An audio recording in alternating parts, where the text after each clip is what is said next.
Paul Ryan may be bowing to Republican pressure to be the new Speaker of the House. He said he'd never want his kids to ask him why he didn't do all he could during this dire time in America, but says he has conditions for taking the job. Take a look. I have shown my colleagues what I think success looks like, what I think it takes to unify and lead, and how my family commitments come first. I have left this decision in their hands, and should they agree with these requests, then I am happy and I am willing to get to work.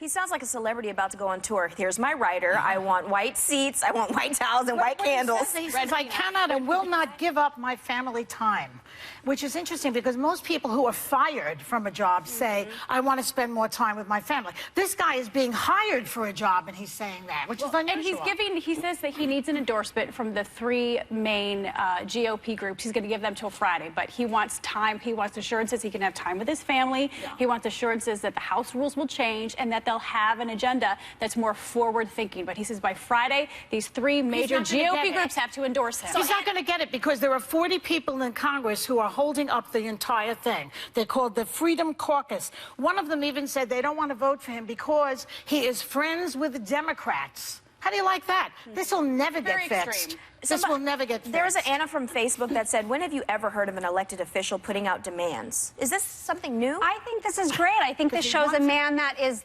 balanced. I think he has priorities right, that there is definitely a time for hard work. But family is incredibly important. And when people get so focused on the work, I think, well, I don't think you can be too focused on your family. You can. Yes, you can. Yeah, you can. I just think that it shows balance, and I like that. And Paul Ryan has proposed a balanced budget every single year. You know, I think he's a good person. He's too moderate for this caucus, though. They don't want him. But they think he's the one guy that can kind of unify. But he's really caught between duty and family. You mentioned that quote, what he said about his family. He said, my greatest worry is the consequence of not stepping up, of someday having my own kids ask me when the stakes were so high, why didn't you do all you could do? And I know some of us have been in situations where do we follow our duty? How do we balance that with prioritizing our family?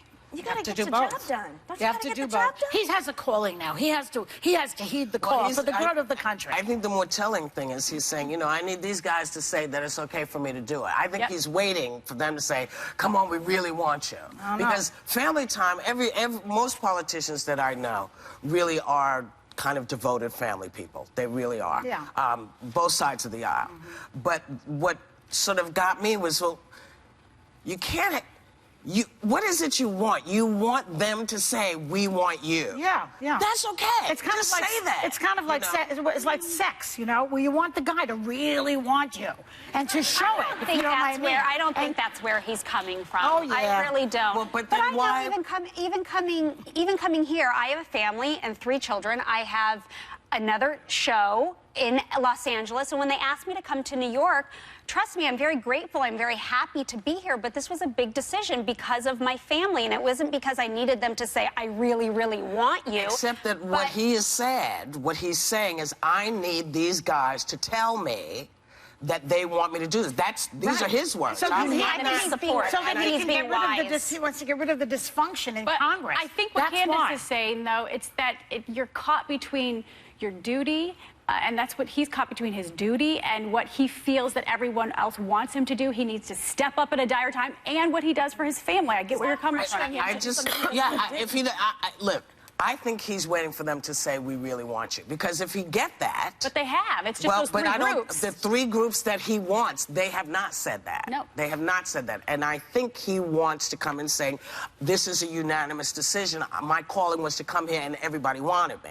I think that's very important because John Boehner was sort of thrust out of there by people whose intentions, I feel, were not as good as they could be for the country. I thought John Boehner was very... balanced. He was a guy, he could talk to this one, he could talk to that one.